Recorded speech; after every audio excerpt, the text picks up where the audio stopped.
Hello there, welcome to my podcast today on YouTube.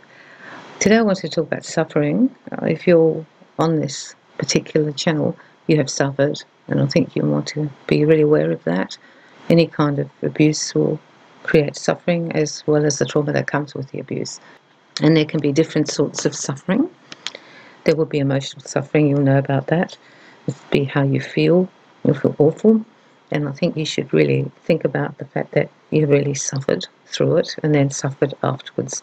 So there's the actual, when you've been in that situation of the abuse, the suffering in that, and then afterwards the suffering. And there's like two of them. And that's why I wanted to do this podcast, to get you to realise that you've suffered. People don't talk about it very much. Well, they don't talk about abuse very much either, do they? But today I wanted to talk to you about it and get you to have a think about it. So there'll be like the emotional part, and that'll make you feel really bad, and that will affect your daily life because you'll be carrying the suffering with you. If you've had childhood abuse, you will have had it for a long time, maybe decades, and I want you to think about using some modalities to get rid of it. First, to acknowledge that you are having emotional suffering still from it. You will know how you are because the way you react and what triggers you, and that's to do with the emotional suffering quite often. And you can do some release work, let it go. You can write it out. You can go and see a counsellor if you want to talk about the suffering. You can do some of the modalities I like to use, like emotional freedom tapping. You can meditate and let it go. You can go to hypnosis, rebirthing. There's a whole lot of modalities to help you let go of the suffering. But first of all, you have to realise that you are actually suffering. If we've been abused, we have like two personalities. We've got the one who was abused, and then the one who has to live in the world act like they're a normal person. And what happens is, after the abuse particularly, even if it's ongoing, in between times you kind of try and act normal, right? So you try to go to work, or you go to school if you were young, or you attend functions and you just act normal. But underneath there's the other part of you that's been abused, that's suffering. And you can carry that well into your 70s, 80s. I know people who I know have been abused who haven't dealt with it at all, and they just carry it with them all the time. It'll often manifest, the emotional one will often manifest in addictions, I think. You'll often find yourself with addictions for food or drugs or smoking, any kind of addiction, and that's the emotional suffering that you have because you're trying to almost pacify the suffering, make it less so you don't feel so bad. So if you've got any of those things, maybe it's time to actually go to the source, which is your emotional suffering. The other one is the mental suffering, which I think is very strong with people who've been abused, because it's mentally really overwhelming to have been abused, and you will be stopped in your tracks, and mentally it'll make you feel quite terrible. You'll have lots of thoughts, you'll have the flashbacks that you'll see.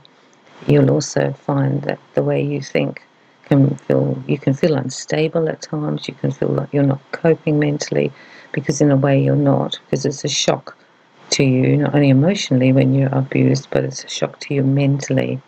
So that's that mental suffering. If you're at work or you're doing some kind of study, or you're in a mentally stressful situation and you've been abused, you'll find that your capacity to cope will be less because of the abuse. So you might like to look at that too, like the mental abuse that came from it, particularly if you've had the type of abuse which is like mental abuse and psychological abuse that people use, because people are very abusive, and verbal abuse, and this will affect your mind. So you're going to have your emotional stuff, you're going to have your mental stuff. These will both make you not feel good in different ways. You might have one or the other mostly, or you might have both. And if you're going to see someone, or you're doing work on yourself now and trying to release all the damage, this is somewhere that I really feel you could go to help release a lot of the damage.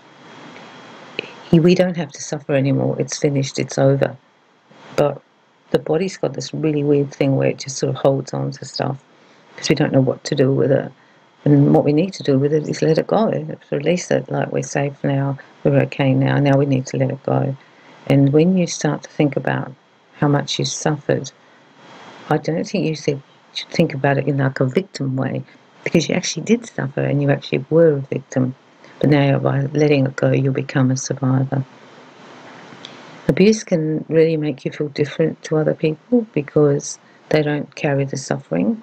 They don't have suffering from abuse. They might have their own personal stuff from grief or loss, but they don't have this.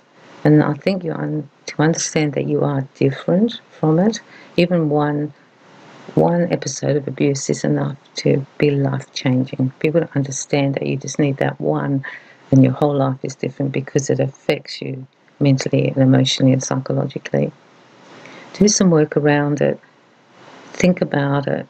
Think about where you're emotionally suffering, in what areas, and how it's affecting it. Think about how mentally you've been suffering from it. Get some help. You don't have to do this alone. You might have gone through the abuse on your own, but you don't have to do that anymore. We're not alone. We can get help from professional help. We can go to doctors. We can get medication if we need it for a while. We can try alternative things. We can talk to our friends. There's lots and lots of things that we can do to help ourselves. The other reason it's really good to release it, get rid of it, is because your emotional and mental suffering will eventually download and give you physical suffering. Now, we all know that because we know that our backache is not just our backache, or our migraine is not our migraine, or our stomachache is not our stomachache. We know it's coming from these other areas where we function. And what happens is the more suffering we have, physically or mentally particularly, the more it sort of downloads into the body and creates problems in the body. And that's why doctors and the medical community can't fix it, because it's not a physical problem, it's just manifesting in the physical. So you'll go and have all the tests and they'll say, we don't know why, and that's why. If you've been abused, you will have undefinable things happening in your body that they won't be able to find because it's not coming from a physical source. However, if it continues and continues and continues, it can actually manifest more and more into a physical thing. Then you do have a physical problem. And that's why I think it's really important to address it and get rid of it. And it's a power thing too. They have power over us, the ones who abused us, while we still carry it. But when we let it go and we heal from it, they don't have any power. And it's good to let go of the fear and the terror and the trauma and the anxiety. It's good to let go of those things that we suffered during it, because they're the very things that are causing the suffering and the torment. Because unless you've been through abuse, I don't think you really understand it. It's because it's such a life-changing event in your day and for the rest of your life, and you're never quite the same afterwards, but we can actually heal from it. That's the most important thing, is we have to release it. So you have to let it go, and then you can come in from being a victim of it to becoming a survivor of it, because survivors have got rid of it, released it, let it go. So think about the suffering. You know which one you've got, or whether you've got both. And when you're having your crazy moments, think about, what is this? Is this emotional, or is this a mental thing? Because your triggers will actually tell you where the suffering is, what triggers you, what sets you off, will tell you where the suffering is.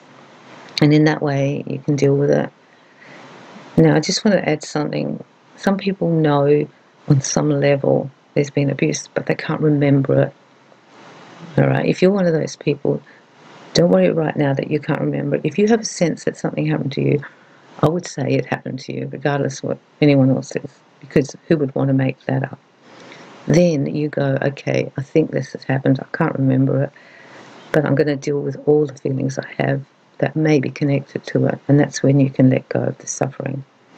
Not all abuse is remembered, and even when you do remember your abuse, and some people have good memory and clear memory, there will be bits that are just like, you don't remember anything, and you'll have years or months where you have no record of that.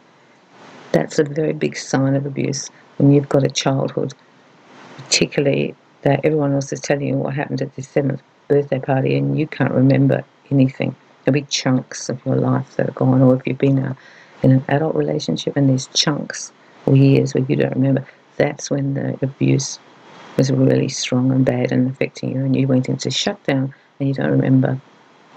I'm hoping that you can get some help with this. I'm hoping you can let go of your suffering. We don't have to suffer anymore, it's finished. But in some ways we have to address it and then let it go if there's any residual left. So I'm hoping you have a good week. I'm hoping you can have some success with this. Sending you lots of love and lots of light.